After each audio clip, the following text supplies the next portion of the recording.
Braves on, yes, looking for their 9th consecutive win, looking for their 13th in 14 games in August, trying to improve their 9-game lead in the division, 71-46. The Dodgers, since the All-Star break, have gone 20-8 to open up this comfortable lead in the division as this season winds down. Welcome inside. Hope you had a great Monday and your week's off to a good start. Welcome to Tuesday now as this homestand continues. Joe Davis, Or Hershiser, Kirsten Watson joins us in a bit.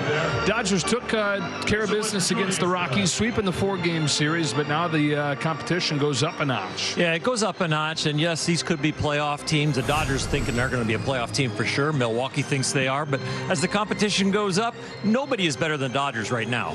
Dodgers for a lot of the season have been good offensively, but what's allowed them to take off lately has been the pitching has caught up. It really has. You know, when you talk about the starting pitching, before June 20th, the starting pitching was 13th in the National League as far as earned run average. Well, the personnel has changed, the effectiveness have changed, and they have really gotten on a roll. And you got to have a bullpen if you're going to have outstanding pitching. And the same date, you go back to June 20th, and this bullpen has been completely on a roll. They are throwing strikes, they're getting more swing and miss, and they're staying out of jams. Bobby Miller tonight, all trying to build off his best start. You know, Bobby's the only rookie in the rotation now, and he learns in leaps and bounds, and that's because the stuff is electric. But when you have electric stuff and all of a sudden the mental game goes up, well, those steps are huge. And the Dodgers are getting their DH back tonight, Kirsten. They sure are. J.D. Martinez is back in the lineup. So last week he had an epidural to help with that tightness he was feeling in his lower back, his hamstring, and in his groin area. But he has told us that he feels so much better. It took really well. He's been able to do some work on the field, take some swings in the cage. Even yesterday on the off day, he was able to take some at-bats at an off-site. So the plan for him this week is a hope that he can be in all 5 of these games, then have an off day on Sunday. But it's really going to just see how he is after each game and take it day by day, guys. All right, Kirsten, all set for game 1 between the Dodgers and the Brewers. The Dodgers looking for their 9th straight win. The Brewers looking for their 5th in a row. We've got first pitch coming up on Sportsnet LA. Couple of minutes, Freddie Freeman in the 2-hole once again tonight for the Dodgers. Your major league leader in doubles with 43. Also second in batting average at 339. If the playoffs started today, the Dodgers would be facing either the Brewers or the Marlins in the NLDS. D-Train, this could be a playoff preview that we're seeing the next 3 nights. Absolutely, but nothing changes. The mentality and the job and the task is the same. Get on base, provide a lot of traffic, a lot of 2-out scoring, and get your foot down and throw strikes off the mound. The plan is always the same. Playoffs? We'll say playoffs? It's about winning tonight. Winning tonight and hopefully continue to play good baseball. The wins will take care of themselves. Brewers are a very good team. Play good baseball tonight. Dodgers have been playing great baseball. 12-1 here in the month of August. They have won 8 in a row. Bobby Miller will be taking the mound. First pitch coming up right after this. Brought to you by Nissan. Save on the action-packed Nissan lineup today at the Nissan Thrill of the Drive sales event. And by Jack in the Box. The double bacon sourdough Jack has slice after slice of bacon. Try it at Jack in the Box. Here comes Bobby Miller, ready to start this series for the Dodgers, trying to continue their 8-game winning streak and trying to build off his excellent start in Arizona. Might have been the best of his short major league career. 6 scoreless innings, pitch into the 7th for the first time. He was outstanding, throwing a lot of strikes and getting a lot of swings and misses. And the Audi player profile takes a look at that line. He actually pitched around 4 hits and 4 walks in that game, and you talked to him, and he said his happiest thing coming out of it was the way that he got around those issues. Yeah, when he pitched out of jams, that was where he controlled his emotions and he controlled the baseball. And this is the pitch selection that he took in that start against Arizona. The 4-seam fastball has been much more effective over the last 3 starts, and that you really don't ever talk about location when somebody throws 100 miles an hour, but that's really what's improved. With fastball location, getting ahead of hitters, it really has improved all the other stuff. And his 2 most effective pitches on the whole year have been the changeup and the curveball. The Brewers starting lineup driven by your helpful SoCal Honda dealers that'll face off with tonight. Christian Yelich has found it again, having an excellent season. And William Contreras in his first season with the Brewers over from Atlanta. Carlos Santana just acquired at the deadline. Sal Frelick, a rookie, batting cleanup, starting in center field just a few weeks into his time in the major leagues. Then it's Willie Adames, another trade deadline pickup in Mark Canha. Andrew Monasterio at third base with Bryce Terang at second, and Tyrone Taylor, a couple Southern California guys batting 8th and 9th, Craig Counsell's team. Dodgers have won 8 straight, 12 out of 13 in August. The Brewers have won 4 in a row. They've got a 3.5 game lead in the Central as they try to win the division for the 3rd time in 6 years. Yelich climbs in. Miller kicks and throws, and off we go with a line drive base hit center field. 99 miles per hour. Yelich was ready for it. It's been that kind of year for him. One of the big comeback stories in baseball this year. And there's average, there's a little bit of power, but yeah, he's putting the barrel on and he's got good timing.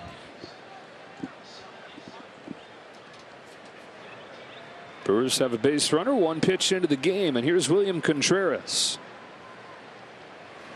who had his breakout season last year in Atlanta, started the season in AAA. By midsummer, he was starting at DH in the All-Star game for the National League.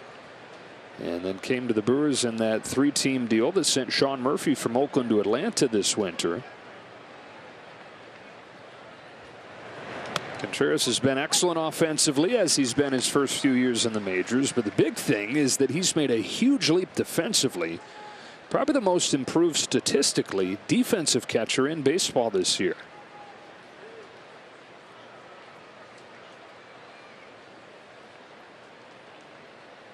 On this 1-1 for Miller, it's curveball, fouled off, 1-2. You've loved as that pitch has come around for Miller. Really have. And to think about Bobby Miller, he could end up making and being a huge impact on this Dodger staff. You look at the rotation and you think about there's some age there's health questions at times, and Bobby, if he continues to learn and grow, could be impactful in October. Fires a 1-2, taken down and away. Count evens up, 2 balls, 2 strikes. A much bigger body than Walker Buehler, right? But it is Walker Buehler type stuff. Well, he says that he used to watch Walker Buehler, and that's probably going to make Walker feel a little bit old. But what he loved about him was the intimidation factor, even though he's not a big guy. And you pair that with Bobby's size, and it's an imposing presence out there. Good take by Contreras. Count goes full. 6'5", 235, Bobby Miller, 24 years old, from McHenry, Illinois.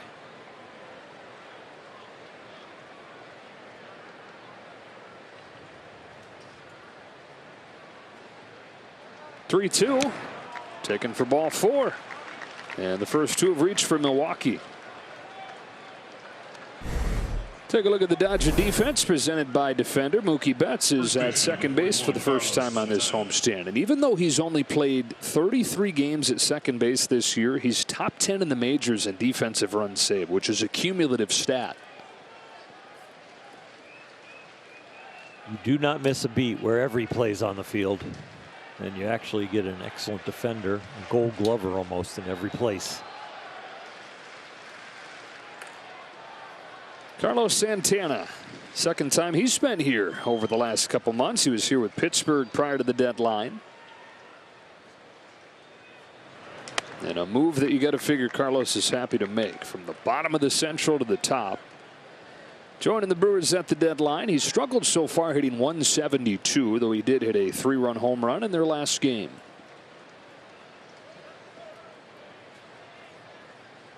.37-year-old veteran facing the rookie in Miller, who's 1-0 pitch.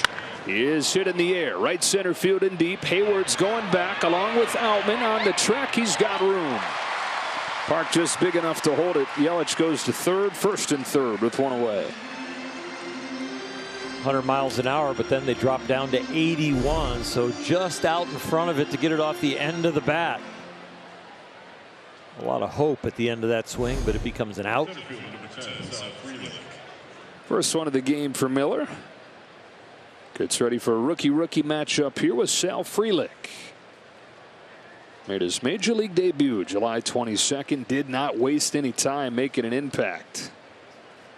3 for 3 in that first game. Had a game-winning run batted in. Had 2 leaping catches. Gets a high strike called on him here. 23 years old, already impacting the Brewers in a big way. He's at the bottom of the barrel when it comes to hard hit percentage, but the Dodgers are still playing their infield back in the middle.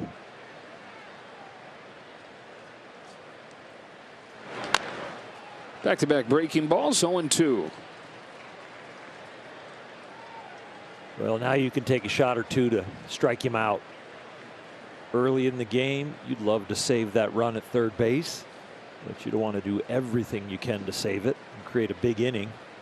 But with a 2-strike count, yeah, go for it with 1 or 2 pitches. Really a guy that's been really hard to strike out so far. In fact, he's walked more times than he's struck out. Puts his bat on this to second. Betts will get the out at second, but that's all. And that bat-to-ball ability of Frelick gets the Brewers their first run. You want to know the comfort of a second baseman that came in from right field. You watch a play like this, because it easily could have been just a 1-out play to first base, but Mookie takes the aggressive line with getting the lead runner and keeping him out of scoring position.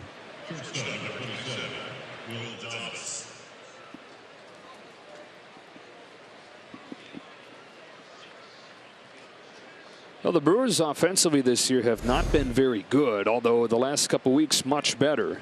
And they get one in the first inning against Miller, who spikes the first pitch to Willy Adames. Spray pattern with the fastball has not been good. The breaking stuff is what has really helped him in this inning.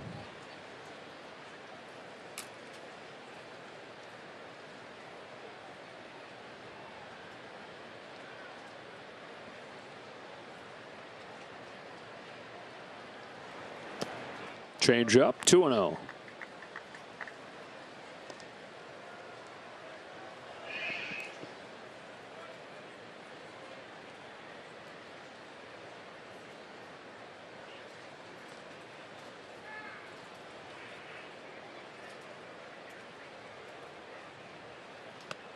Got a swing and a miss with the fastball there. That helps the ratio.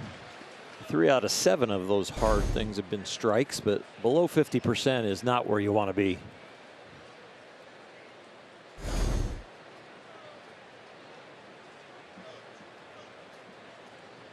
Frelick at first has got good speed.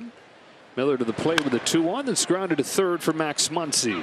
Steps into the throw and gets Adames to finish off the Brewers in the first. They get the game's first run. The Dodgers come to bat against Adrian Hauser when you come back.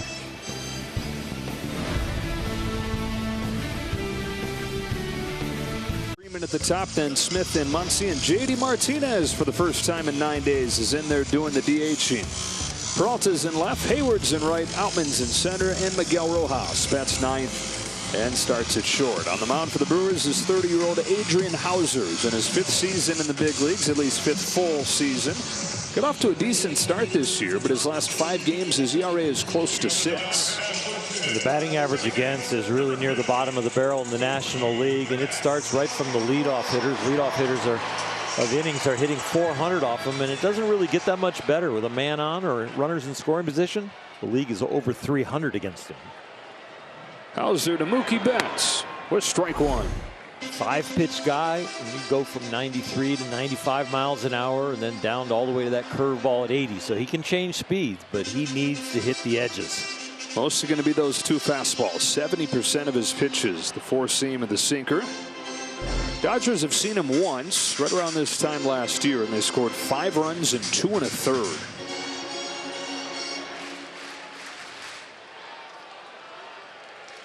Betts coming off another good series against Colorado.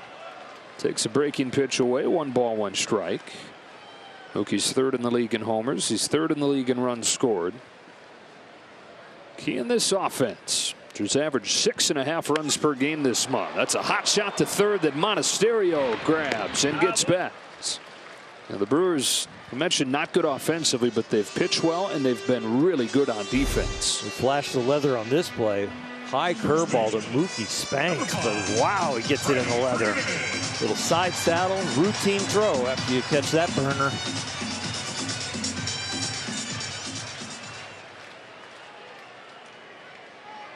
One gone in this first inning. Freddie Freeman to the plate. Sinker comes back in, strike 1.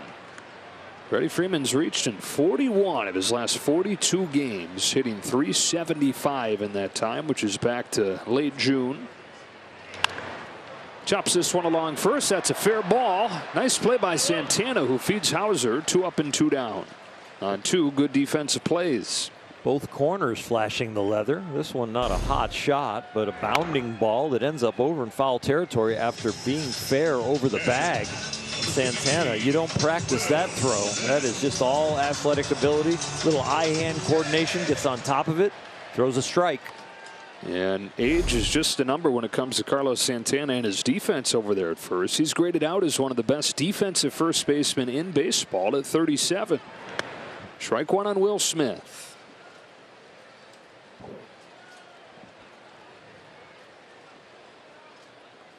Homered twice against the Brewers back in May. Dodgers took 2 of 3 in that series. Homered again against the Rockies over the weekend. 15 total this year. On this 1-1 from Hauser, Smith shoots a fly ball the other way for Tyrone Taylor. Into the corner he goes and finishes off an 8-pitch first inning for Hauser.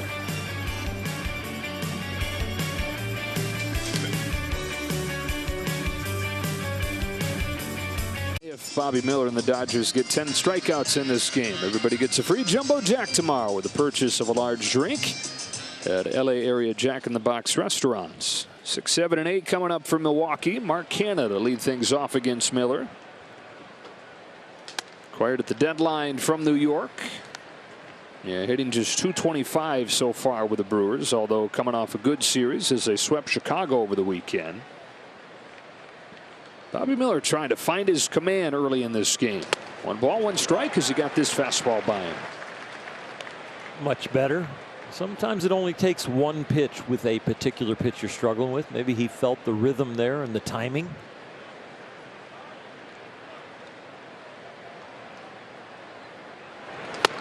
Found it again, 1 and 2. Right back at him. First pitch that was a ball, he kind of gave it a little effort before the front foot landed, so he pulled it. Those he stayed with it and really respected his delivery. Don't overthink it, huh? Nope, just let it happen. See how easy you can throw hard. The hard is going to come naturally for this guy. Yeah, 3 straight 4-seam fastballs to Canha. Make it 4. The count goes full. 98 and 99 were strikes. 100 and 100 were balls. I'm glad I got that right. They popped that up there like it was a quiz. They should have popped it up with a ding, ding, ding, ding, ding. Yeah.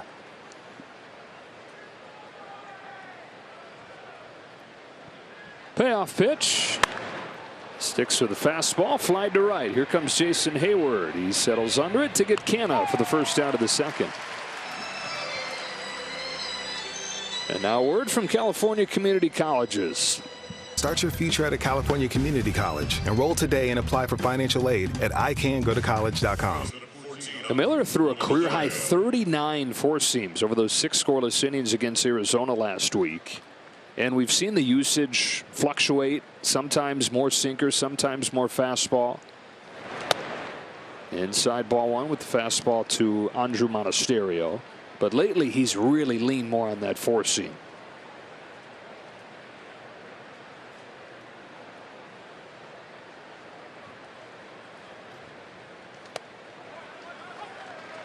The more you lean on it, the more reps you get and maybe the better command you get. And so that pitch usage has changed a little bit, as you can see it up to 35 with the fastball. Breaking pitch lifted to center field. Outman's going back onto the track. He gets there. James Outman, who is well positioned to make that an easier route to the ball, got there, hauled in 2 away. Deep into the right center side, and you are right. He is right there, even when that ball starts to curve a little bit. Pretty routine play, except for the crash. You don't like that into your right shoulder. Big, strong dude can take a little wall. Bryce Turang outside, no swing, ball 1. Terang, 23 years old, from Santiago High School in Corona. Bryce was a first-round draft pick 5 years ago, right out of Santiago High School. And made it to the major leagues on their opening day roster this year. Struggled out of the gates. Spent much of June in AAA, and that's where he stopped using such a big leg kick, and he's brought it back a little bit. But has experienced a lot more success since coming back. Knocked down by Freeman, who feeds Miller and finishes off a 1-2-3 second.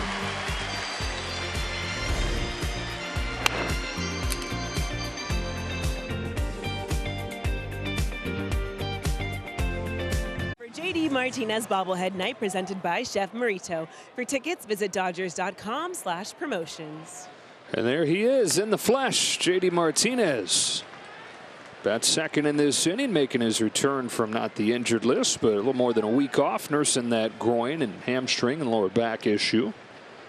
It's Max Muncy to start the second, and he takes a strike from Adrian Hauser. Muncy, who's top 10 in the league in home runs and runs batted in. Had another one of those games in the Colorado series where he was the entire offense. It was on Thursday. In a 2-1 win, he had a solo home run to tie the game. He took a bases-loaded walk to win the game.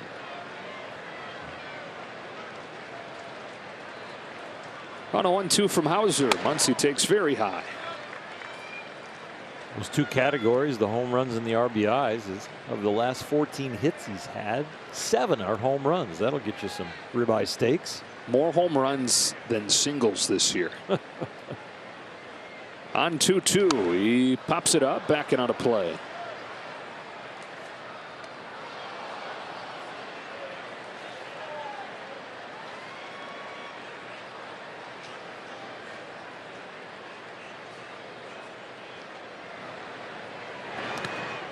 Count goes full. The good eye gets him to good counts, extends at bats, and then hopefully when he gets one he can handle, he hits it with some power. 28 home runs on the season. The guy on deck has 25 of them. Muncy leads off this second and rakes it foul. That ball was well inside, but it was a 4-seamer, and so as a hitter, he's had some 2-seamers that tail from that area back over the middle of the plate, so Max had to offer at it. Under the payoff. Strike 3, framed well by Contreras.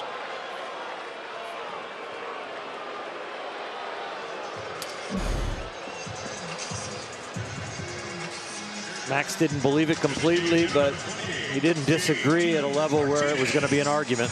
It was borderline, and they got the call. Hauser's retired the first 4, and it brings up JD Martinez. Well, the field was being used yesterday for an event. JD really wanted to hit, though, and so JD went to Loyola High School and got his swings in there. You will not keep this guy from getting his swings if he wants to. And that tells you how healthy he feels, right? It could have been a nice off day and relax and make sure he's feeling good. But yeah, feeling good enough and wants some reps. 5th in the National League in slugging, top 10 in on-base plus slugging. In his first season with the Dodgers, been a resurgence for him. And even with the time that he's missed about 30 games total because of the injuries. He's still among the leaders in some of the counting stats.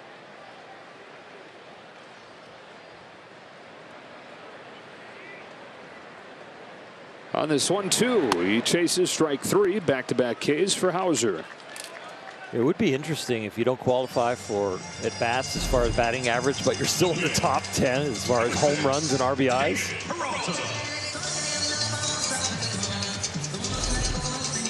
Hauser, who typically does not get many strikeouts, gets 2 of them to open this second inning. Dodgers still looking for their first base runner against him. And here is David Peralta. At his 36th birthday, on an off day yesterday. He'd been partying like it's his birthday for a lot of this year. 357 over his last 10 games, 313 since the start of May, which is top 5 in the league. More aggressive than he's ever been. He's also making more contact than he ever has.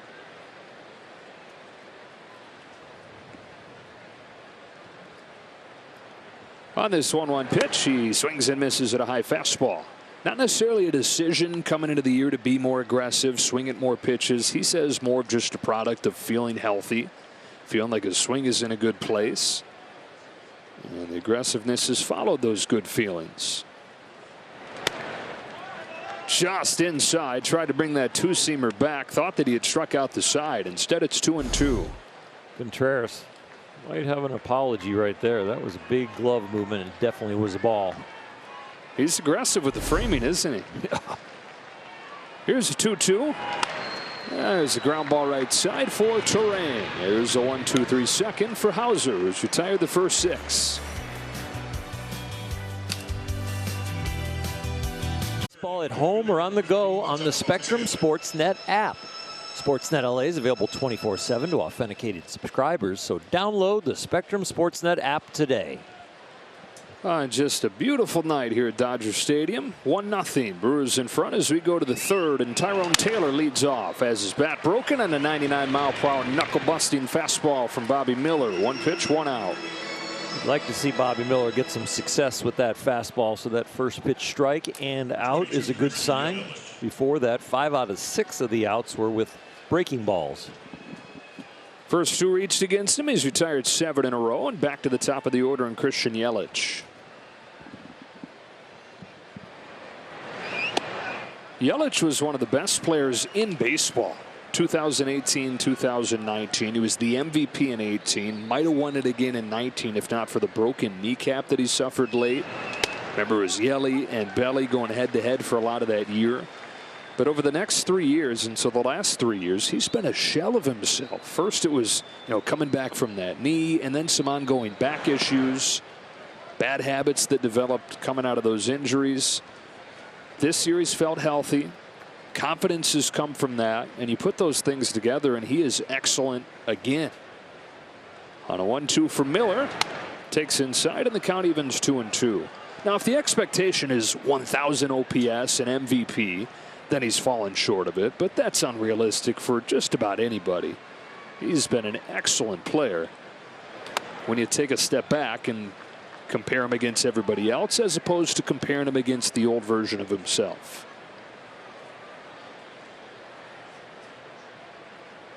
On this 3-2, he grounds one up the middle. Perfectly positioned Rojas. That's a couple times the Dodgers have had a guy right where they've needed him.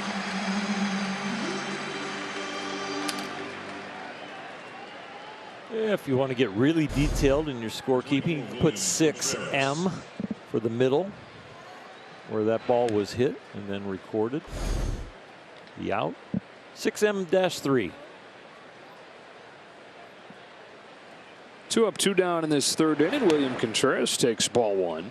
And the Dodgers stole more outs than any team in baseball using the shift and using data. And so there were some questions coming into the year. How much would the shift ban affect the Dodgers? It's been an adjustment for them. They've not been the best defensive team as they typically have been. But you can still move your guys. Not quite as aggressively, obviously, but you can still find those edges.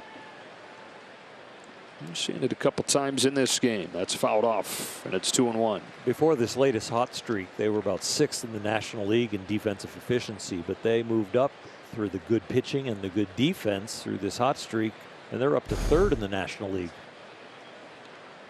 We just don't like to see that with Will Smith back there with the concussion history.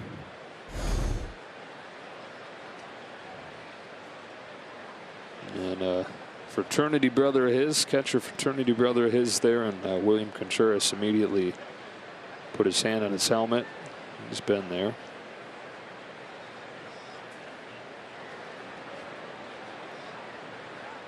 Everybody in that threesome can talk about foul balls off the mask.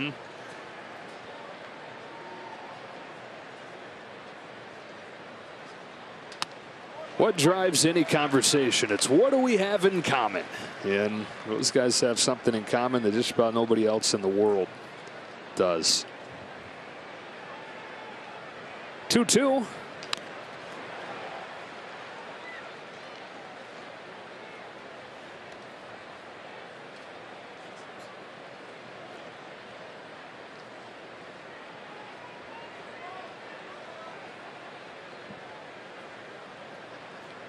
Another 2-2 from Bobby Miller is inside, and the count goes full.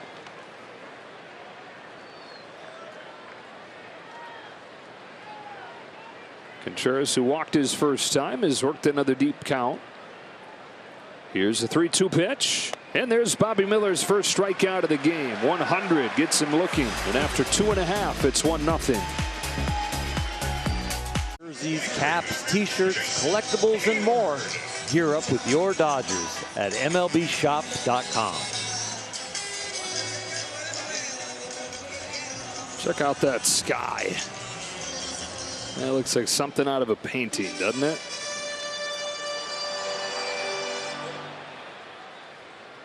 Dodgers down a run as we go to the bottom of the third. They're looking for their first base runner of this game against Adrian Hauser. It's Jason Hayward the lead off, and he scorches a ball to center field that sends Frelick back. He's got room though. Just missed it. One pitch, 1 out in this third inning. Here comes James Outman, who since the beginning of July is hitting .317 with an OPS north of 950. The bat-to-ball skills have risen.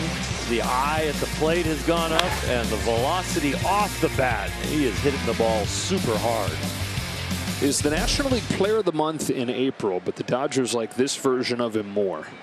He says back in April he felt so good that everything looked good, and he thought he could get to any pitch, and so he pretty much swung at any pitch. And heck, it was working.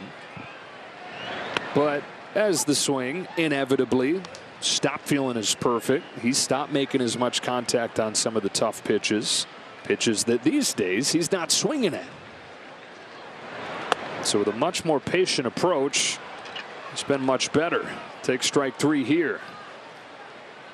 Well, the two different versions of the fastball, the 4-seamer that stays straight and that 2-seamer that has that tremendous movement, fooled him. Hauser's rolling. He's retired the first 8 Dodgers and now faces Miguel Rojas.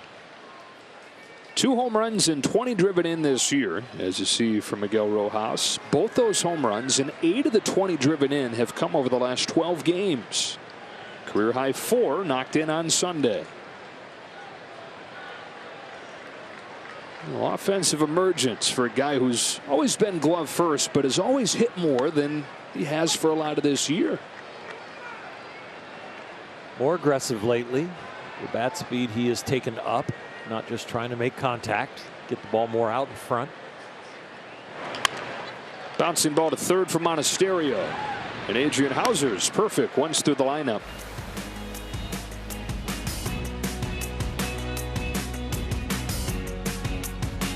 Step closer toward a late season return following Tommy John surgery, and Tony Gonsolin visits the Cat Cafe during the team's San Diego road trip. Don't miss Dodgers backstage on Friday after the postgame. The Cat Cafe, Joe. Wow, you been there? No, I haven't. Tony's going to take us there. Beautiful views both ways. Out into the ballpark and back towards Los Angeles. Here's a bouncing ball, first pitch of the inning. Both these teams coming out aggressive tonight. Carlos Santana, no longer the high on base, low swing percentage guy, attacks the first pitch that he sees as part of a year where he's been way more aggressive than ever. And you'll take that if you're Bobby Miller. Between these two pitchers, after the 1 run and a couple hits, hit by the Brewers, 19 in a row retired by the combo. Pitchers duel. Sal Frelick drove in the lone run of the game with a productive out his first time up. He takes strike 1.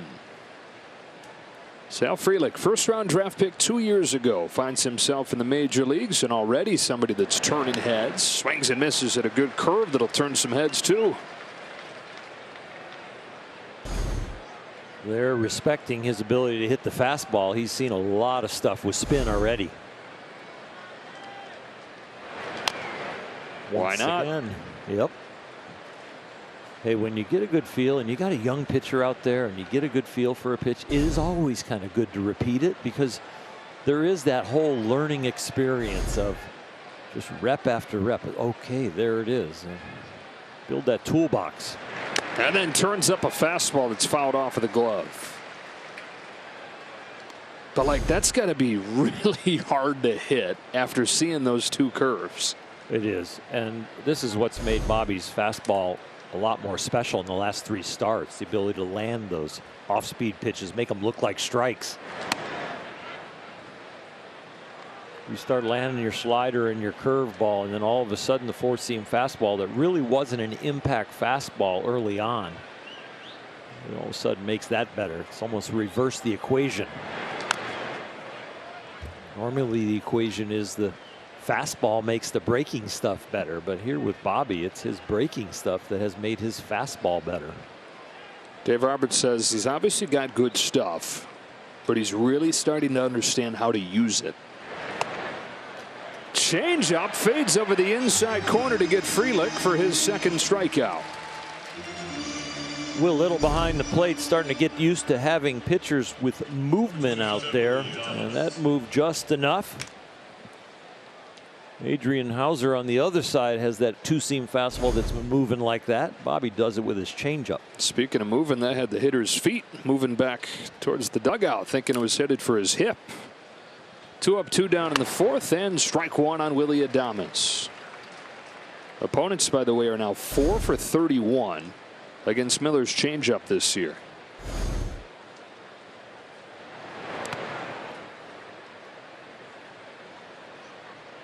I think that was the changeup right there that got spiked a little bit with kind of a variance in the grip pressure. That's pitch that has been his best secondary pitch for the longest. His breaking pitches have come around as his career's gone on. He throws a changeup right there, gets cut and a miss. And he's gone fastball, changeup, and 2 out of the 3 have been very high quality. He says the biggest issues come with it when it moves too much. What a problem to have. Yeah, right? First world, Bobby. Rocks and deals. It's a pitch that Adames has gone after a lot this year. Evens it up 2-2 here. Leaning on the 4-seamer, even though it hasn't been the highest of quality. Back-to-back Ks, high quality right there. 101 to the top of the zone. Good luck.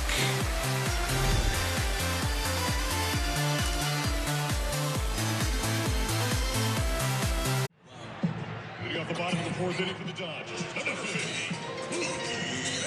Top of the order for the Dodgers, about to get their 2nd look at Adrian Hauser, looking for their first base runner of the game against Hauser. That's Freeman and Smith coming up. First pitch, a breaking ball for strike 1. Well, Mike Petriello of MLB.com had a piece today about Betts and Freeman, and obviously having huge seasons at the top of the order, making MVP cases. He took it another step, though, and said, this feels good beyond this year. This is historically good. We'll dive into these details after this 1-1 pitch. That is shot to the right side, knocked down, kicks away from Terang, and Betts is the first base runner. So this is by OPS plus, which is adjusted OPS. Basically, it accounts for differences in era. The Dodgers' 1 and 2 hitters are the best 1 and 2 hitters in baseball history when adjusted for the era.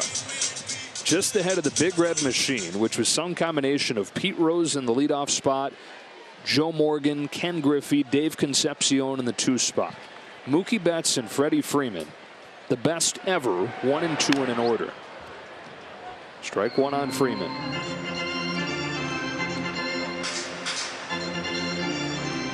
If they keep it up, maybe they'll be wearing rings like the Big Red Machine.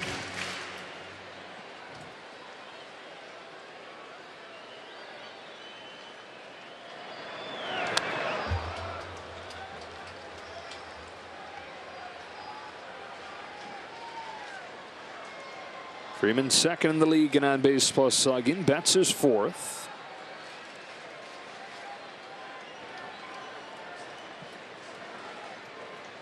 On an 0-2 pitch, Freeman grounds one up the middle. Terang gets there but kicks it, and everybody's safe.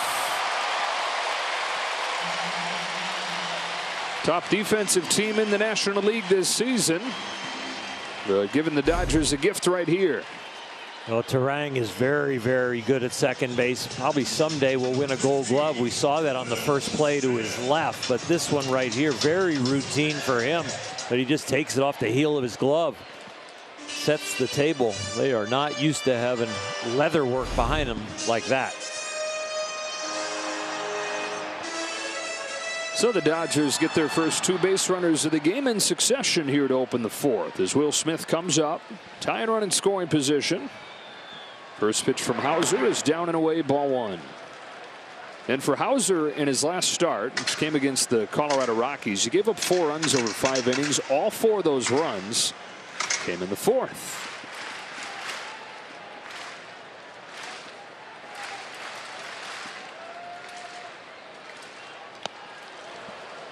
One and one.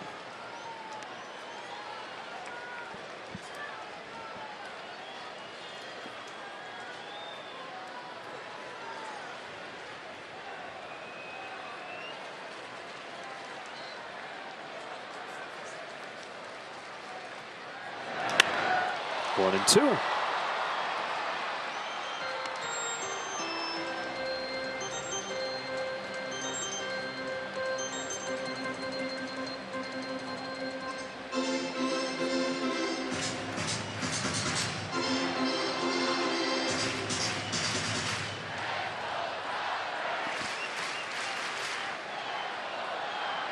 Adrian Hauser to Will Smith with the 1-2 pitch. Rides in on him, pops up. Contreras to the on deck circle, has room.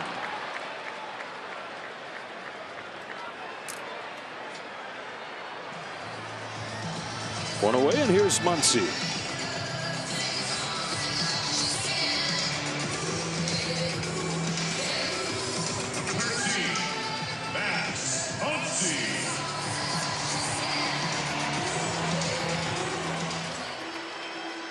Struck out on a 2-seamer his first time.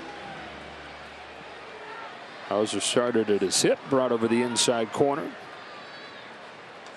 That's what he does for strike 1. That pitch right there was a little more approachable. The one that he got him out on was right at the hollow of the knee.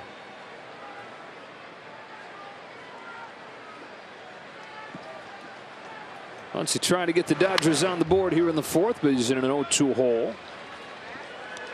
76 runs knocked in this year, top 10 in the league.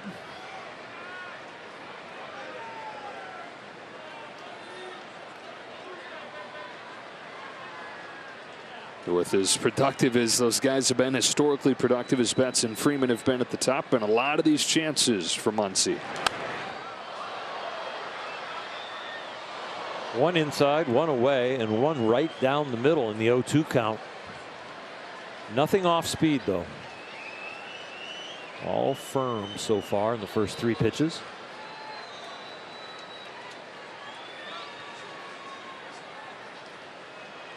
Betts at second, Freeman at first. Hauser to the plate. Muncy takes strike 3. Same exact spot as the first one. Different pitch, but same spot. A little slide piece here, and it is right at the bottom of the strike zone. A perfect pitch if you like the height. It might be a tad low. Wow.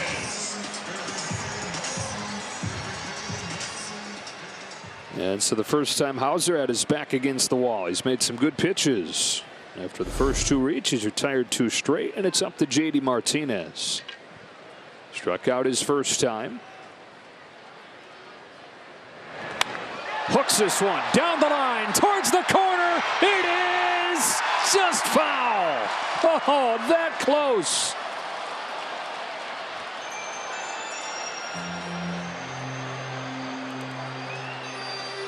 The pitch headed towards JD's weakness, a slider low and away, and then it headed towards the foul pole and just got the wrong side of it.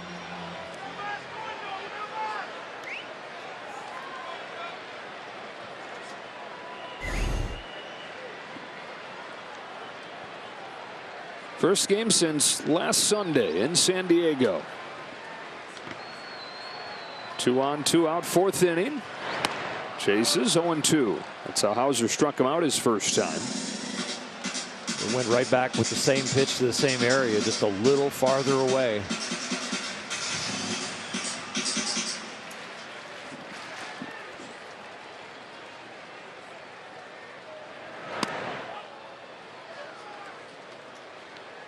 If you're going to try to wear that outside corner out with the slider, every once in a while you'll throw that sneaky fastball that starts in the left-hand batter's box and then tails back to the edge.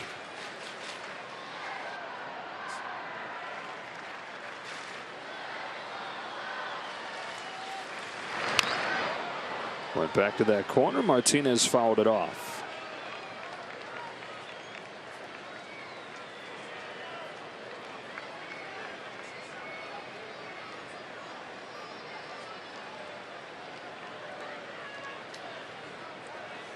Betts started this inning with a single. Freeman reached on an error. On a 1-2 from Hauser, Martinez takes strike three. Perfect pitch to the outside corner. And Hauser goes 1-2-3 after the Dodgers threaten. Brought to you by your Southern California Toyota dealers as we welcome you back here to Dodger Stadium, where the Brewers got a leadoff base hit from Christian Yelich. He came in to score. That is the game's only run. That is the only hit against Bobby Miller, who's retired 12 in a row since the first two reached against him. He had a challenge in his last outing where he was walking some people, had to pitch around some traffic, and did a great job. And now he's got a challenge in this one with a 1-0 deficit, trying to keep his team as close as possible. Said his biggest goal is to become a, quote, count-on guy. A guy that Dave Roberts can count on to get deep into the game. A guy that his teammates can count on to give him a chance to win. And just 14 starts into his major league career. You toss out 2 bad games, being a quote-unquote count-on guy is underselling how good he's been. You get rid of the 2 bad games against the Giants and the Astros, Bobby Miller's got a .256 ERA that would lead the National League. He gained a lot of respect in the locker room when he responded and stayed with it through those tough times, those tough few starts. A lot of the veterans came alongside him, and he wasn't pouting. He was wanting to still learn. And so there was no depression. There was just more energy of, okay, what do I have to do different? What do I need to change? I'm still going to attack. And they had to keep running him out there because of the health of everybody else. In on him after a couple soft ones. Easy one for Muncy. One gone in the 5th, and a word from Carl's Jr. El Diablo made you do it. My rewards members can get a one-time El Diablo single for $6.66 from the Carl's Jr. app. And it's funny how that's evolved, isn't it? From the month of July, where they had the worst starting ERA since the team relocated to Los Angeles, to this month of August, where they've got a major league best .222 from the rotation. But there's Bobby no longer pitching just because he has to. He's as much a part of that .222 as anybody.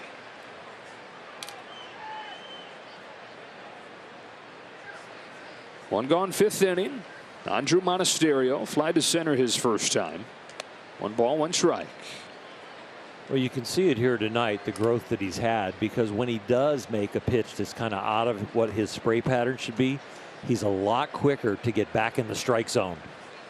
Just right there. The last fastball was in the middle of the left-hand batter's box. The right next pitch is right back on the plate with good movement, good life.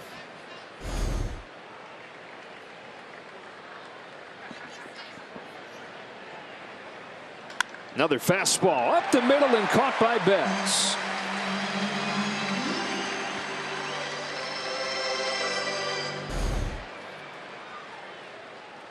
Number 2, Bryce Terang. Through your whole life, you get line drives back to the middle like that, and you know they're base hits. You get here to the Dodgers, and you got a player right there. Terang bounces it to Freddie Freeman. That is 15 straight retired by Bobby Miller. And we're halfway home in a 1-0 game. On August 19th against Miami. For tickets and more information, visit Dodgers.com/promotions. All right, Kirsten. Bottom of the 5th inning, Dodgers down a run. Adrian Hauser pitching one of his best games of the year so far. David Peralta grounds the first pitch that he throws foul. 0-1. Dodgers got their first 2 base runners against him last inning, but he promptly retired the next 3 quickly. 30-year-old from a tiny town in Oklahoma, Locust Grove. Hot shot up the middle and through. Base hit for Peralta to open the 5th. There's a Dodger edge for you. They hit one hard up the middle, and we got somebody standing there. We hit one hard up the middle, and there is nobody there. This ball is ripped right between his legs. 5-hole. Whoa.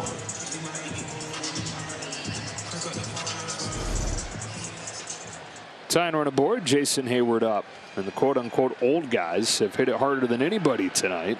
Hayward was an out, but just missed it in center. This one just misses him. The movement on that ball looked like he was going to hit him where the wallet is, and then it absolutely just misses him. Wow.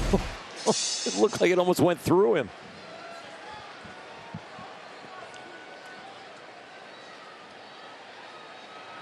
On a 1-0 pitch, Hayward lifts the ball to right center field. Taylor's on the move. He's not going to get there. It bounces off the wall high into the air. Peralta stops at third. A ringing double from Hayward. Ball gets by, but Peralta's not going anywhere. And the veterans getting it done. Second and third, nobody out. So many times we've talked about the length of this Dodger lineup, and Jason Hayward and David Peralta. James Outman has helped down there. This ball, great look by David Peralta to turn this into a double and to almost have a chance to score right there. That ball is laced to the gap, and he did not give up on it. Best chance for the Dodgers as Outman climbs in and takes strike 1. He's seen 4 pitches in this game. They've all been strikes. Struck out looking his first time.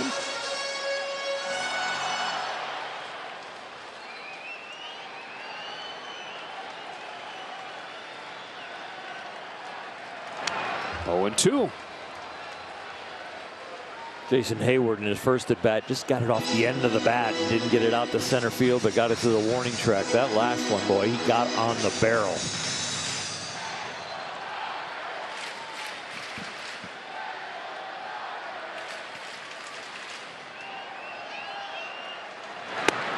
Hauser strikes him out again, and he saved his best stuff for James Outman. 6 pitches, 6 strikes, 6 Ks total. Usually outstanding movement makes it very tough on hitters, but outstanding movement with great location makes it almost impossible on hitters. The tying run 90 feet away, Miguel Rojas, who lately has been an RBI machine, climbs in. Ground ball up the middle. That'll tie the game as Adames scoops it up and throws him out. Rojas, after a career-high 4 driven in on Sunday, drives in the first run for the Dodgers tonight, and it's 1-1 in the 5th. Well, he didn't wait around for a 2-strike count, so he didn't have to worry about the strikeout. He attacks the very first pitch, sinker low and away. Stay on it, hit it up the middle, hit it hard, almost gets a base hit out of it, but definitely gets the ribeye steak.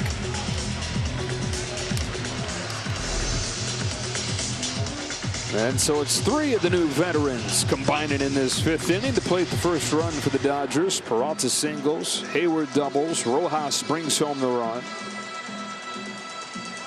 And the go-ahead run now at third base as we get a word from Morongo. Flamingo Friday, SoCal's best nighttime pool party. Third at bat coming from Mookie Betts. 1 for 2, singled his last time up. And it easily could be 2 for 2 at the top of the order with Mookie because of that play down at third base in his first at bat. It was hit so hard. Now, among the many things these guys have done at a best of the best level this year, hit with runners in scoring position, second and third in that category.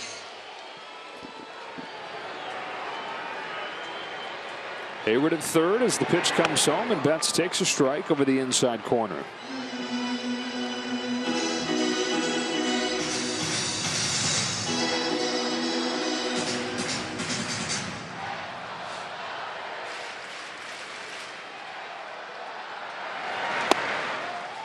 One ball, one strike.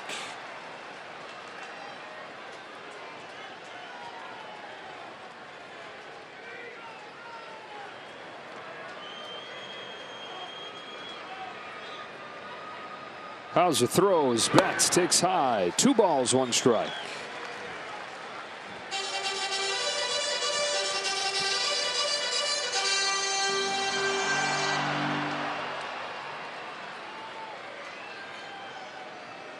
Dodgers looking for their first lead of the night. Betts ahead 3-1 with Freeman on deck. Big time green light right here for Mookie, even with Freddie on deck. Going to keyhole him and look for something down the middle or inner half.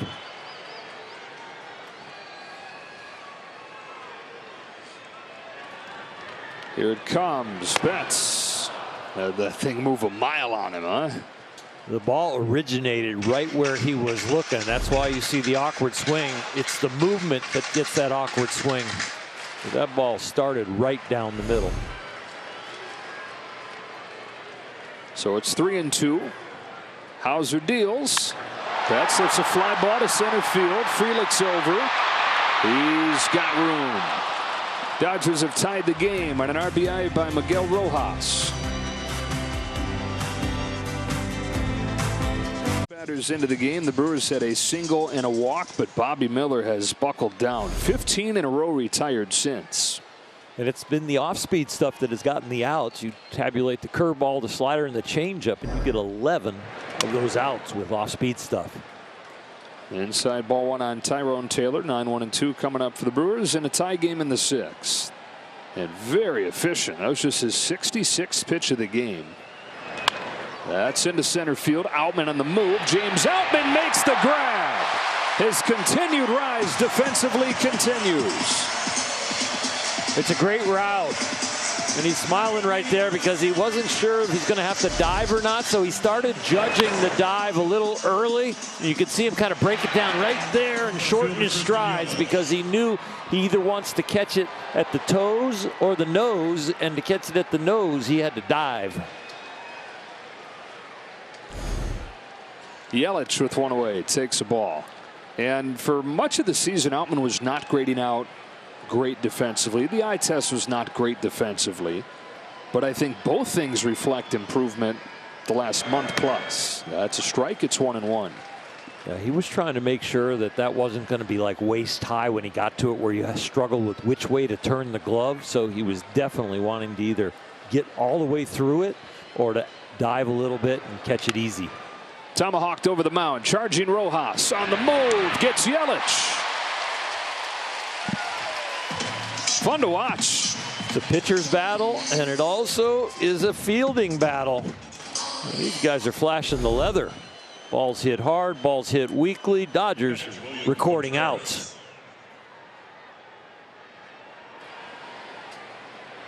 Two up, 2 down in the 6th. 17 up, 17 down since the first 2 reached. Dangerous hitter here in Contreras. Inside ball 1. James Outman has had the same pregame schedule every day for the last several months. He does early work with Clayton McCullough, and then during batting practice, he's out there tracking fly balls with vicious intent. He's not just out there shagging. He is going after balls, working on his reads, and it's every single day. Shagging is a group activity too. There's a few Dodger kids out there at times. There's other players, maybe a few pitchers every once in a while. But when a guy is shagging with the intensity that he wants to at a game level speed, everybody clears out of center field and every ball is his. Swing and a miss. Bobby Miller keeps on rolling. 18 straight retired. Middle 6. 1-1 game. Dodger Baseball on Sportsnet LA is brought to you by Carl's Jr. The El Diablo Burger is back. My Rewards members get a single for just $6.66 on the Carl's Jr. app. Back here in Los Angeles, tied at 1. Brewers got a run in the first inning. Dodgers tied it up in the 5th. Bobby Miller's at just 74 pitches, but Dave Roberts over there looks like telling him he's finished. I think you got that one right. He has gone deep into games the last 2 outings, and I'm sure they want to watch a little bit, but Dave continuing to teach and reinforce what he liked. And you've got Ryan Yarbrough warming, who Dodgers fans have seen can give you several innings, could conceivably finish this game depending on where the score lies as it gets into the 9th. Excellent work after 6 scoreless innings against Arizona, 6 innings, just 1 run against Milwaukee. 2-0 on Freddie Freeman. Dodgers tied it last inning and looking for their first lead against Hauser.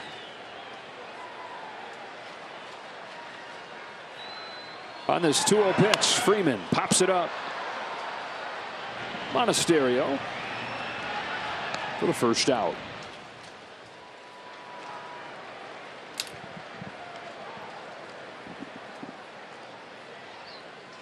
And here's Will Smith. Catcher, Will Smith.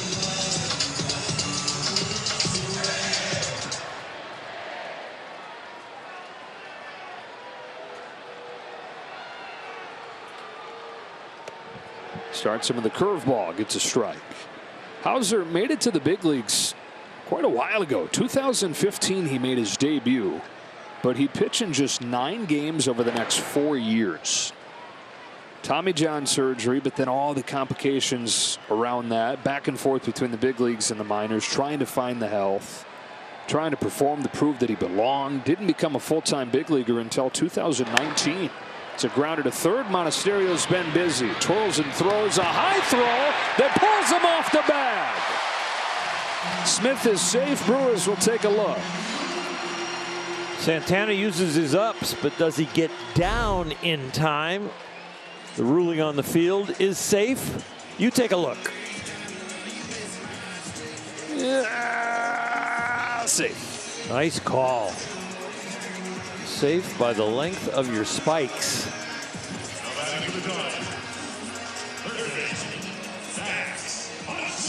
This Brewer team was advertised as an outstanding defensive team, and you can see by some of their attempts, yes, they are probably, but tonight they've been a little off. Yeah, this is a rare 2-error night for the #1 defensive efficiency team in baseball. Inside corner for a strike on Muncy, who's not going to like that because he's already not liked a couple of the calls that Will Little's given to Hauser against him tonight. Striking out looking twice. And pitches just below the knees. Swings and misses 0-2, and it's probably felt like he's been 0-2 for a lot of the night.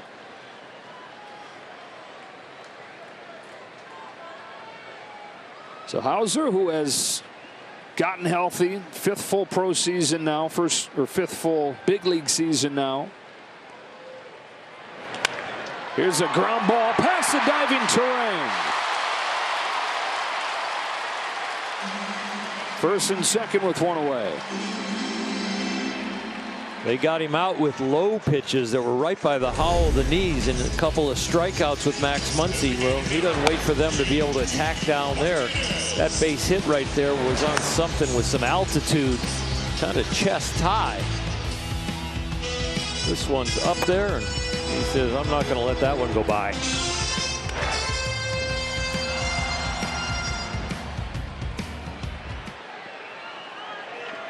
And so it's J.D. Martinez again finding himself with an opportunity, and he chases strike 1. 0-for-2 in his first game back. He came up with runners at first and second in the 4th inning, struck out. Be nice to get the youngster Bobby Miller a run here, give him a chance for a W. On an 0-1 pitch, Martinez launches a ball to left center field. Yelich will turn and watch it bang off the wall. Here comes Will Smith. Double from J.D. Martinez. Lead for the Dodgers. And Miller is in position. J.D. Martinez is an RBI machine. 25 home runs now, 77 RBIs, which puts him in the top 10 in the National League. And He is not near the top 10 in the National League as far as games played or at bats. But boy, when he gets his hits, he drives people in. He is a hitting savant. Misses 9 days, does everything he can to stay fresh. Shows up and does that. He's given the Dodgers their first lead of the night. He has chased Adrian Hauser. 2-1, bottom of the 6th.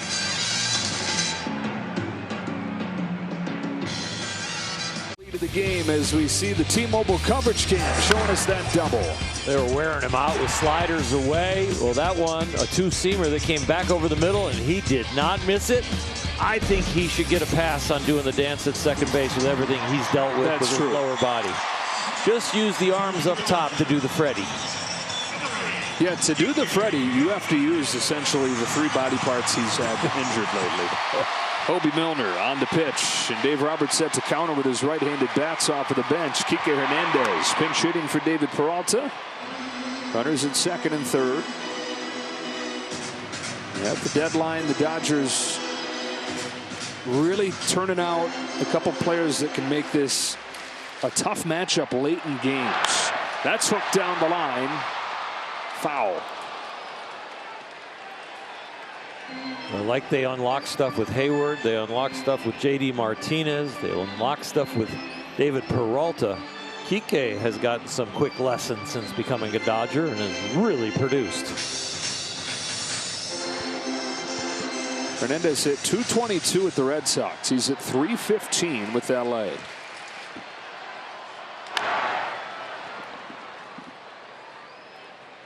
Here is proof. And I know most of them have gone to left field, but I like the few that have gone to right field too. It shows that his timing is better, his approach is better.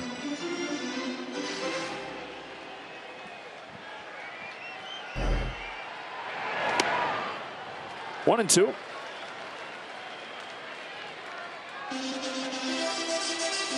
Put it in play here. Give him a chance.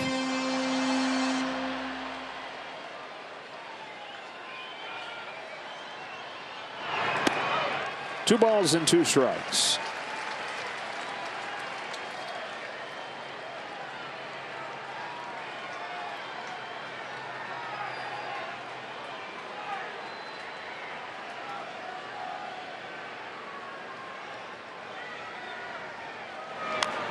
Somehow got a piece to stay alive. If they're worried about JD Martinez giving signals from second base, stealing a pitch, they gave a high target, but then threw changeup low and away.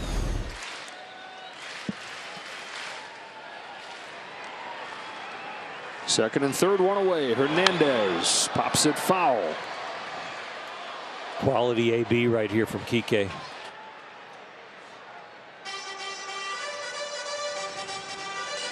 And Ahmed Rosario into the on-deck circle. That's Jason Hayward's spot in the order.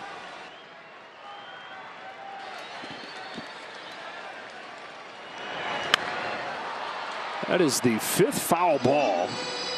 Sprayed around by Kike Hernandez, who's ready to see the 9th pitch from Milner.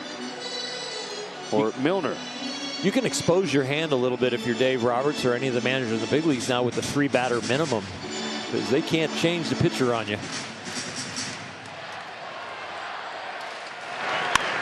Ground ball through. What an at-bat by Kike Hernandez. A pinch hit, 2-run single. Spoiled pitch after pitch, and in the 9th cashed in. They play the infield in, they give up 2. They play the infield back, they get an out and give up 1. The risk was theirs. The reward is the Dodgers. And JD Martinez must be feeling good because Dino Ebel was given the green light from the training staff that he could score him from second. Not automatically held up, automatically waived. And David Peralta, the man that was pinch hit for, is leading the cheering section in the dugout. Dodgers 4, Brewers 1. And now Rosario rarely waits. Here he does and takes ball 1. Rosario, like Hernandez, has proven to be quite a pickup. Whether that's hitting third or fourth against left-handed pitching or coming off of the bench. Chases here, 1 ball, 1 strike.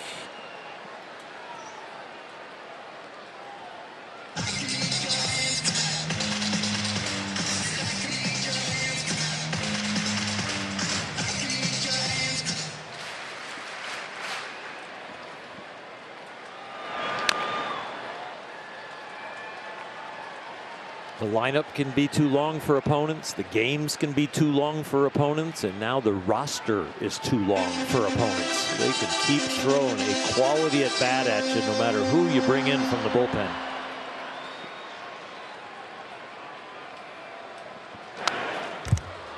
Late swing to protect. It kind of resembles Kike's at bat, though. He's grinding it out.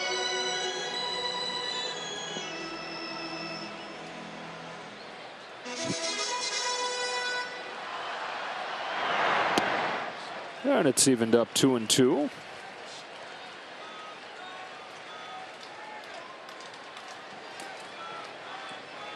Rosario pinch hitting for Hayward.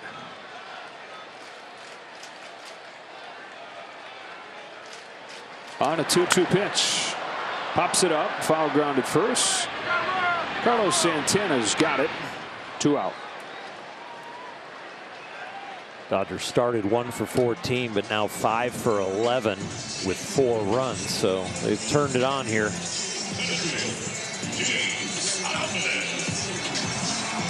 Almond is 0 for 2 at the plate, but a diving play in center field.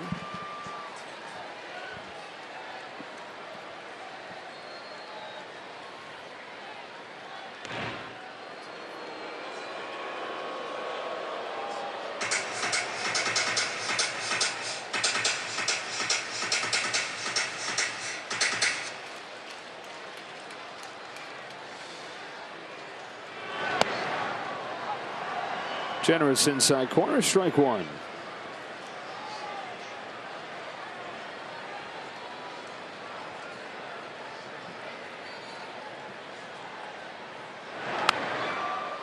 Strike 2.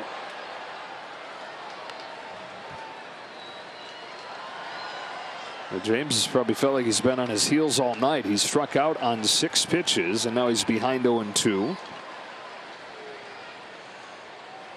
Hernandez at first, 2 out, an 0-2 pitch takes off. There's a ball for him.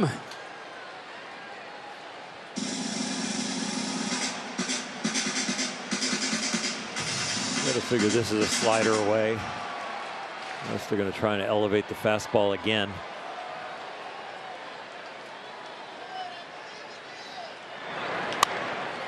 Ground ball, base hit right field. On a 2-strike pitch, James Outman with a single to right. They didn't listen. They came inside. Right there, the ball leaked a little bit out over the outer half, but they were trying to come inside on him and missed. James made him pay. Dodgers find another hole.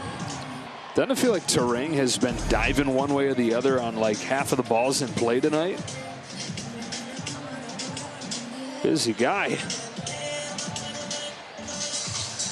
A word from Shakey's Pizza. Shakey's Pizza. Handcrafted since 1954. Dodgers 4, Brewers 1. Dodgers looking for their 9th consecutive win. Trying to make it 13 out of 14 in this month of August.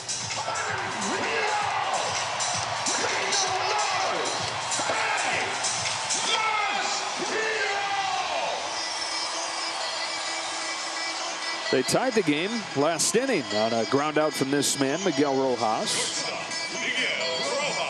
21 runs driven in this year, 9 of those 21 in his last 13 games.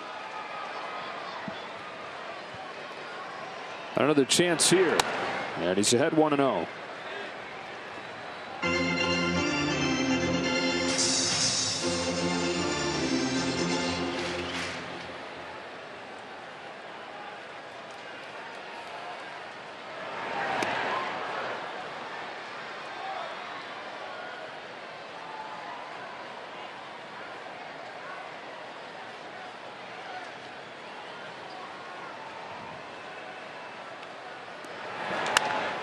That one's through. Hernandez heads for the plate. Yelich throws. Cut off. Throw to second. Not in time. Another run batted in for Miguel Rojas. He's knocked in 6 in his last 2 games. Another ball for the Dodgers finds a hole. Not a lot of strikeouts in this lineup now. They're putting the ball in play, giving themselves a chance. And Rojas does drive this one in. Kike coming around third. Dino Evil follows him in. And when this ball is cut off, it's like you better score before James possibly gets tagged out at second. Everything works out for the Blue. And that is going to do it for Milner, who has been excellent this season. But the Dodgers pummeling. They've scored 4 times in the inning. They've got runners at first and second as Mookie Betts gets ready to bat. He'll be the 9th man to bat in this inning, where the Dodger offense has come to life. Started with Martinez, putting him in front. He's got everybody dancing. Careful, JD.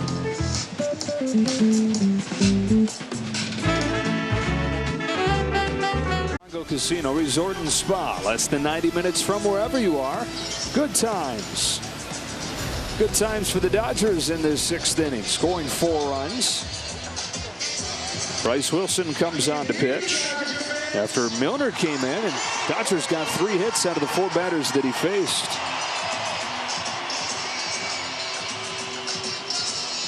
Wilson's had 5 days off, so if they want him to go more than 1 inning, he could do that for sure.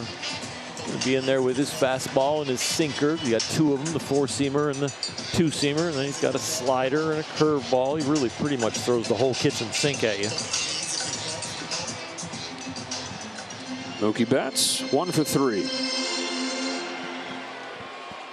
Alman at second, Rojas at first. 2 of the 5 hits the Dodgers have had in this inning. Betts hooks one into left field. That's down for a base hit. Outman will score.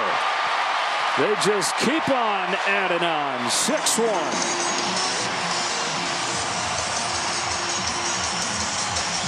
Mookie doesn't wait. He doesn't hit it hard, but he finds green grass. And it has been a very nice inning for the Dodgers as far as finding holes. They hit some balls hard. They hit some balls weakly. They got a lot of runs.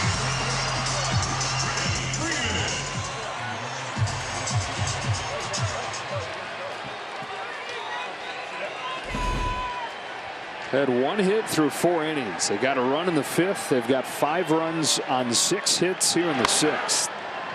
And a strikeout on Freddie Freeman.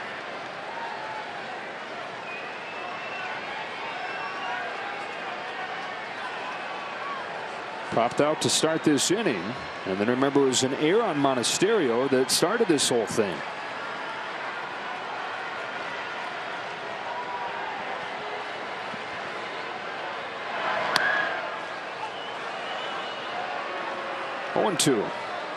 Hauser had quite a clean game going, but all of a sudden, just like his last outing, another big inning creeped up on him.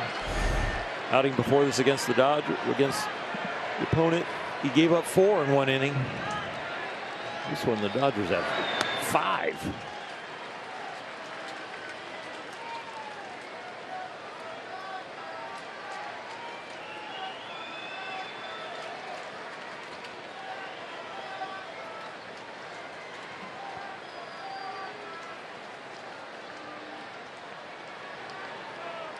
The 1-2 pitch got him swinging.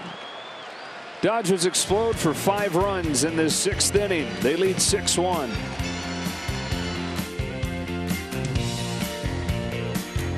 Performance brought to you by the all-new Nissan Ariya, the bullpen for the Dodgers. You go to this 32-13 stretch where the Dodgers have built this big lead. It corresponds perfectly with the bullpen really hitting its stride. And Ryan Yarbrough, one of the additions at the deadline, is on to pitch here in the top of the 7th. That stretch you're talking about, that's when they shut out Anaheim. They also got Ryan Brazier in there, and here we got another newcomer, Ryan Yarbrough. Kike Hernandez, after pinch hitting, is in left field. Ahmed Rosario's at second, and that moves Mookie Betts out to right. So 5-run 6th inning for LA. Yarbrough takes over and faces Carlos Santana, who takes a little bit inside. Ball 1. Santana today's 0 for 2. Yarbrough takes over for Bobby Miller, who retired the last 18 that he faced after the first 2 reached for Milwaukee. Talk about wanting to be a count-on guy. That is a massive step in the right direction. It was perfect as far as the outing from Bobby Miller. You know, stay in the game, give up the run as early as possible, really. Oh my goodness. Whoa. Top of the pavilion home run for Carlos Santana. And it's 6-2. They're still looking for the ball. Kike Hernandez did not move.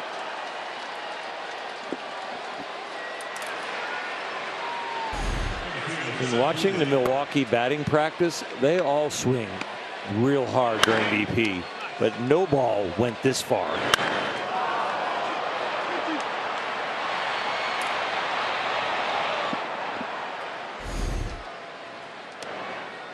Strike on Frelick.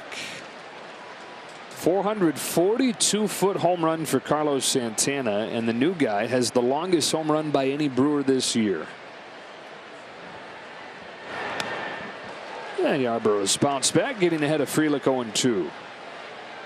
That's the first step. Get back in the strike zone and don't be afraid of the bat. You hate giving up the paint scrapers. That's one you just want to watch and admire.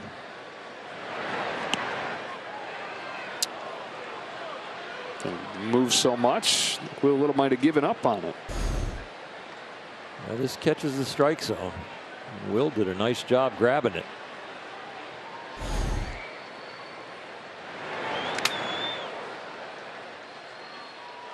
The second one off of Will's mask tonight. That one a little bit no worse for wear. The other one was a little bit firmer, more of a direct hit.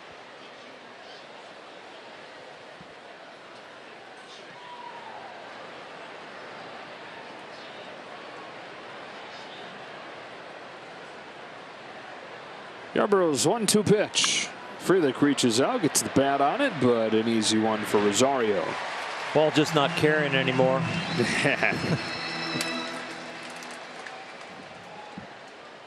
Ryan Yarbrough, 31 years old, from Texas originally, grew up in Florida, says he's not spent much time out here in Los Angeles, so he's used his downtime to explore a little bit. His daughter and another baby on the way. And his wife. Here's Willie Adames taking inside, ball 1.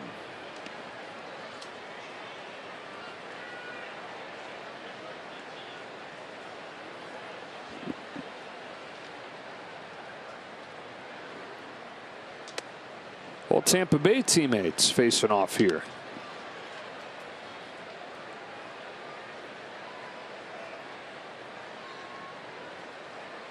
Adames, a part of a Dodger trivia question. He was the last out of the World Series in 2020. Taking strike 3 against Urias.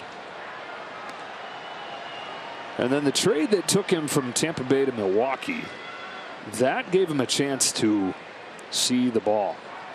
There are a lot of hitters that complain about the drop, the lighting in there. He said he just could not see it. That was his home ballpark.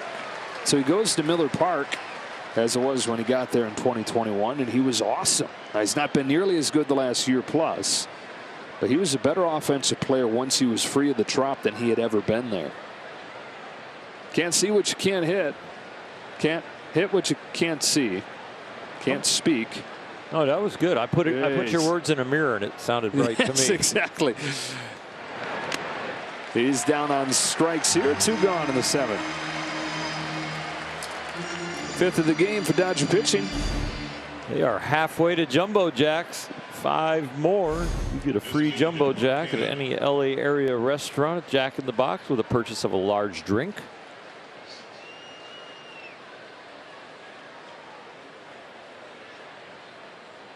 Two out in the 7th. Here's Canna, and there's strike 1.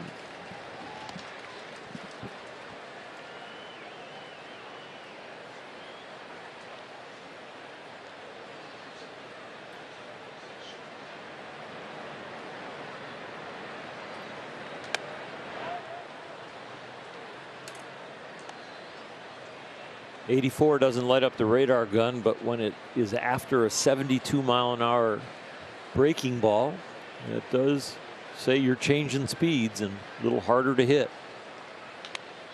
You just don't have the anxiety as a hitter when you're facing somebody with a little lower velocity, but you still can have timing issues.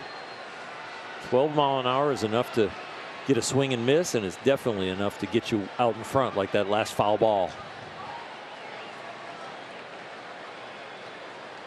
1-2 from Yarborough is down and away. 2-2.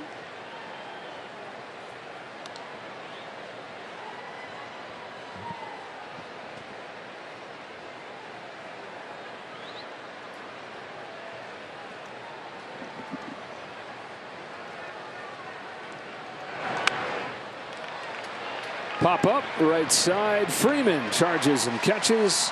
Ends the top of the 7th. Long home run from Carlos Santana, but that's it. And we stretch in a 6-2 game.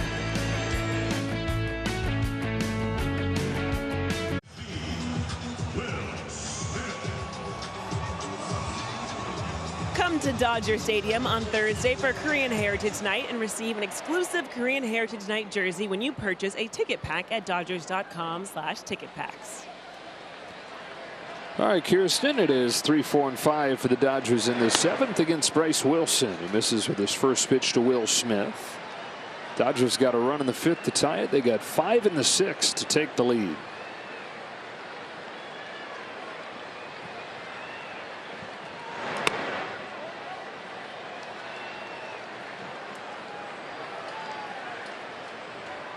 Good day going for the National League West. Giants have a 7-0 lead on Tampa Bay in the 8th inning in San Francisco. Padres have a 10-1 lead on the Orioles. And Arizona scored 5 runs in the 9th inning to beat the Rockies. All 3 of them lost yesterday, though. The Dodgers got a half a game on everybody.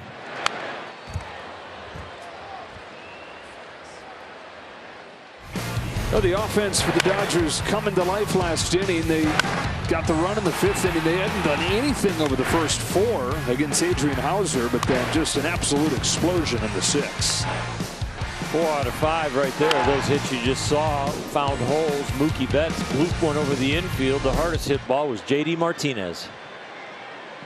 Who's double put him in front.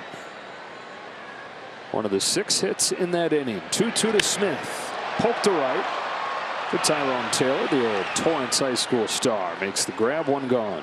And it was, again, a lot of it with 2 strikes, which has been one of the hallmarks of this team all year.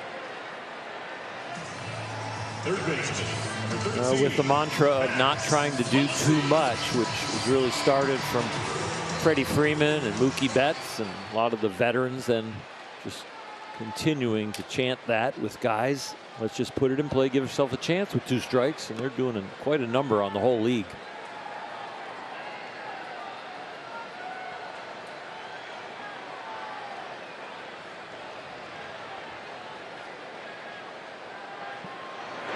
Yeah, the offense has been good most of the season, with the exception of your normal little lulls that any offense is going to go through. And they were in contention all year, riding that offense, but it's as the pitching has come around, first the bullpen, then the starting rotation, that they've taken off on this hot streak as a team. Once he's got his 2nd hit over the last 2 innings. There's the bullpen in late June. We were talking about that earlier. There's a starting rotation really at the start of this month. And you put that all together, and you've got a team gunning for a 9th consecutive win here and a 13th out of 14 this month. You know, the end of June, the offense was always picking up the pitching. But then all of a sudden, both sides were picking each other up. Flat tire on the offense, the pitchers were getting it done. It's really been an amazing combo. They're just crushing right there as far as National League pitching. That's not even a close race. A full point. Martinez ahead 2-0. And go figure, those are the 2 teams. Those 2 teams are the best ERA with the best records in the National League coming into tonight. Brewers 8-4 this month. They had won 4 in a row coming in.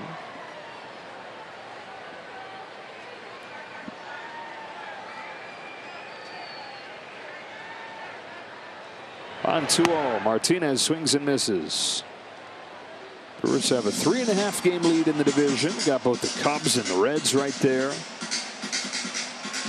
But starting a stretch here, Craig Counsell's team, 8 consecutive games against first place teams. These 3, then they go to Texas and then back home to take on Minnesota. Sky scraping fly ball to center field. 2 out.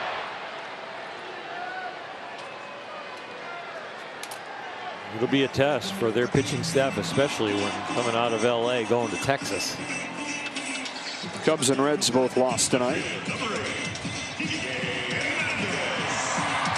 The feeling around the Milwaukee organization is they are a playoff team. They might not be the most dangerous playoff team, but they really feel like they're going to cross the finish line and be in the postseason.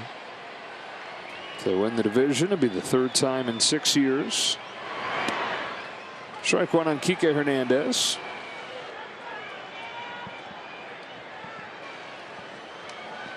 The Dodgers, after a 4-game series against the last place Rockies, playing a couple playoff contenders and perhaps postseason preview. One of these 2 series, Milwaukee or Miami, who comes in this weekend.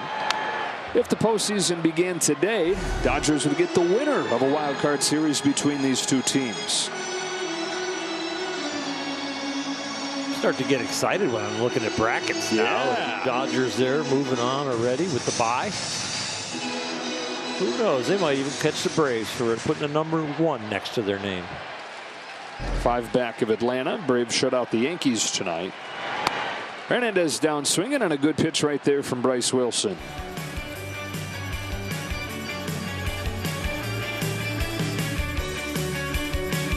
8th inning on the strength of a 5-run 6. Dodgers have the lead, looking for their 9th consecutive win, and it sure has been a fun stretch watching these guys, hasn't it? It really has. You know, and the competition's gone up. They swept Colorado, and now all of a sudden Milwaukee comes in here, and Milwaukee gets to see what a championship team looks like.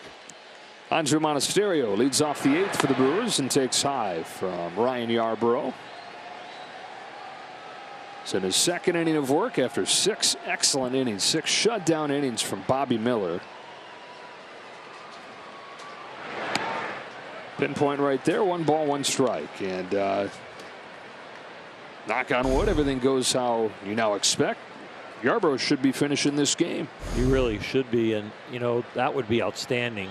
The Dodgers have present tense managing, and then you've got kind of the what's going to go on in the next week or this series, and then you've got long term. And when you can have somebody like Yarbrough finish this game and take some reps away from guys in the bullpen after the off day yesterday, it's the kind of thing, that respite, that really will give those guys fresher arms later in the season. Fly to right. Betts is over. He's got room for the first out of the 8th. Yeah, you look back last year, the run that Houston made to win the World Series, they rode a bullpen that was dominant, most dominant postseason bullpen statistically ever. And part of the reason why they were able to do that is because their starters got so deep into games through the regular season. That was a relatively rested group. Brian Anderson going to pinch hit here with 1 gone in the 8th for Bryce Terang. One of the hardest parts of a president of baseball operations or a general manager to construct is your bullpen, because if all of a sudden certain parts in your bullpen don't perform, and then your good parts, your high leverage parts, have to overperform and get tired by the end of the year, it is really a deep part of the equation of not only having a good regular season, but having a good postseason.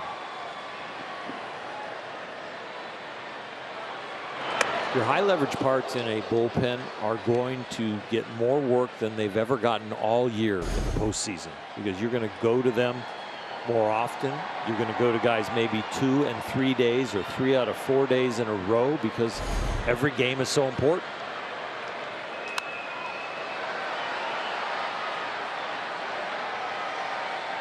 And that's where this Dodger offense helps the pitching staff, not only in winning a game, but spreading out leads so that Dave Roberts and Mark Pryor in the front office can look at the workload and spread that out for the bullpen pieces. 1-2 from Yarbrough is outside, and it's 2-2. You mentioned the support came from the rotation with Houston. Well, it also can come from the offense. You get a lot of runs. You can pick your pieces in the bullpen a lot more judiciously. Off the end of the bat, Betts almost an instant replay of the first out. Wow.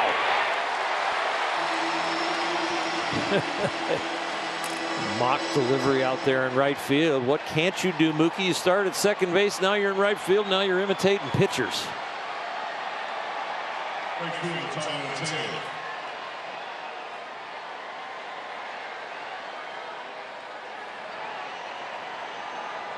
Two outs. Here's Taylor. Brewers are 1 for their last 24.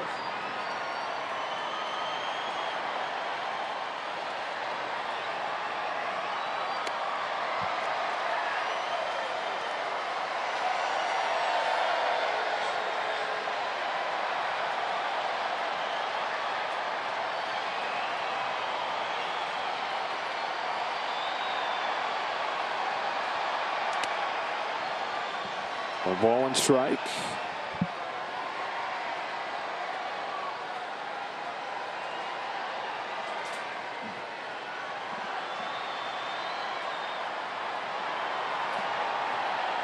Yarbrough throws and Taylor pulls it foul. 1-2. All right, grade the delivery.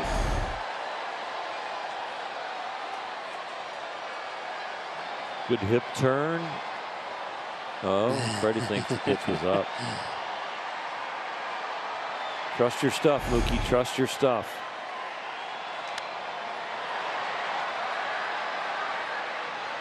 I don't know. Jason Hayward might get jealous. Freddie and Jason are very close, best friends, and now Mookie might be getting in there. There's pretty genuine smiles between the two of them. Oh yeah, there's definitely competition. Yeah. I think that's why Jason signed here. He saw him getting too close. He had to come put his foot down. You guys got long-term deals here in LA, huh? I got to come and make sure you remember we're best buddies. That's right. Can only have one BFF. 3-2.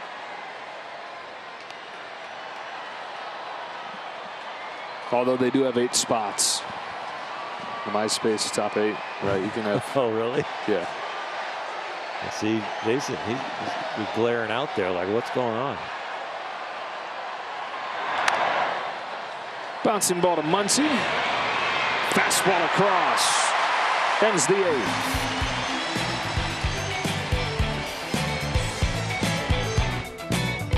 Access Sportsnet Dodgers, John and Jerry and Dontrell. Get your foot off the table, Dontrell.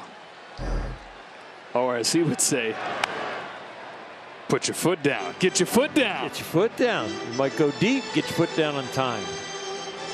Ahmed Rosario leads off this 8th inning for the Dodgers. If you happen to just tune in, 5 runs in the 6th, the difference in this game.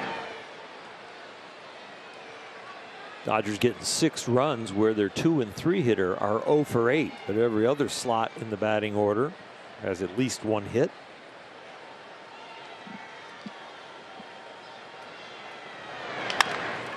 Reaches out to get to this one, rolls it to short. Willie Adames to get Rosario. One gone here in the 8th inning. Couple more games coming up in this series. Clayton Kershaw takes it for the Dodgers tomorrow against Wade Miley. Couple left-handers with sub-2 or sub-3 ERAs. And then a good matchup on Thursday as well. Lance Lynn for the Dodgers and Corbin Burns is back to pitching at his Cy Young level for Milwaukee. Wilson to Outman. A little bit high, ball 1. Clayton Kershaw looked great his first start back. Nice to have the big fella back. Yeah, did he break out 4 little change-ups? I'm not sure how often we'll see that, but boy, we'll see the fastball, the arm side, and that great slider. 5 innings and was cruising along. Dave Roberts, though, making sure that didn't push him too far in that first game in more than a month. So the Dodgers trying to get the winning streak to 9 games. This is the 7th time over the last 9 games they've had a starter go 6+ innings. And the reason I bring that up is because that would have been an 8th time out of those 9 in a different circumstance. Kershaw was built up. Over there hanging with the hitting guys. I'm sure he misses hitting. He would grind out a lot of at bats.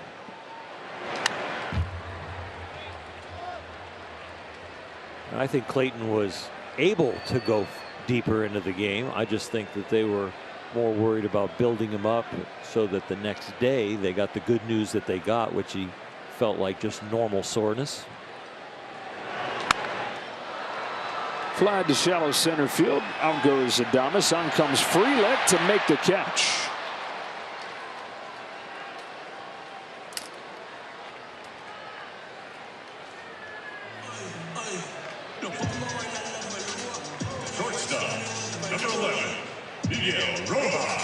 One of the stories of the last couple of days has been this guy out of the 9th spot. Miguel Rojas knocked in a career high 4 on Sunday. 2 more here today. Flies it to left center field. Not deep though. Yelich is there. That'll up the 8th. Let's go to the 9th. Dodgers 6, Brewers 2.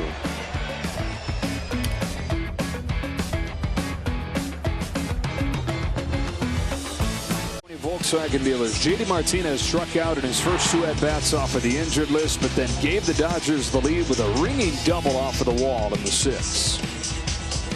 It is great to have him back. The whole team getting healthy at the right time.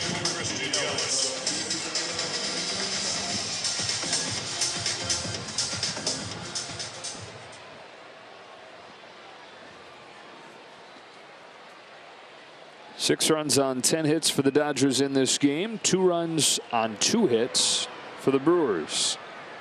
Guy that started the game with a single is Christian Yelich. He's up there to face Ryan Yarbrough. Singled, went to second on a walk. Bobby Miller would not give up another base runner over his 6 innings of work. And now Yarbrough is in position to technically get a save here. Going the last 3 innings. That's a pop fly into left field and routine for Kike Hernandez. 1 away in the 9th. It's just firing on all cylinders right now. I mean, the Dodgers, they bring in a lefty and they go to their right-handed hitters and their defense improves.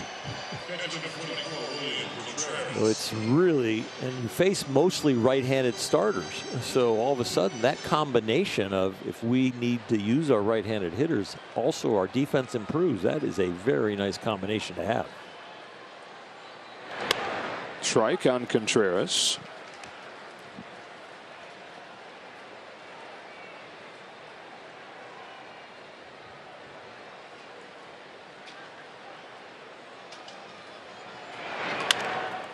Roller to short. Rojas. 2 gone in the 9th. And this would be for Yarbrough, and he's done a lot of different things in his career. This would be his first career save.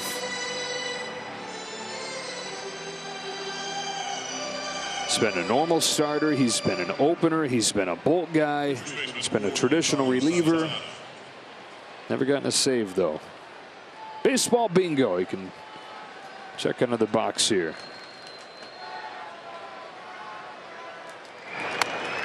Strike on Carlos Santana just in case the Brewers begin to threaten. Devin Phillips slowly getting ready.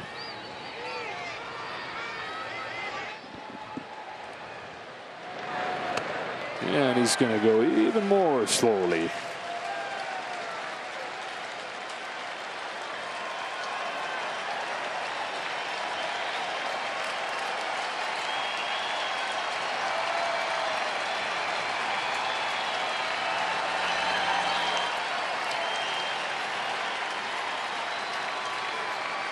Yarbrough's 0-2. Got him. The Dodgers have won 9 consecutive games. 13 out of 14 in August. Congratulations, Bobby Miller. It was quite an outing. After a little blemish at the beginning, you settled in there very well. And congratulations, Ryan Yarborough, on your first save. Dodgers 72-46 on the season. They've won 3 of 4 against Milwaukee this year. They won this one behind Bobby Miller. Settled in after the 2 early base runners. For Hershiser, Kirsten Watson, and the rest of our crew, Joe Davis saying so long from Dodger Stadium. Game 2 of the series tomorrow at 7 o'clock. For now, stay tuned. It's time for Access Sportsnet Dodgers.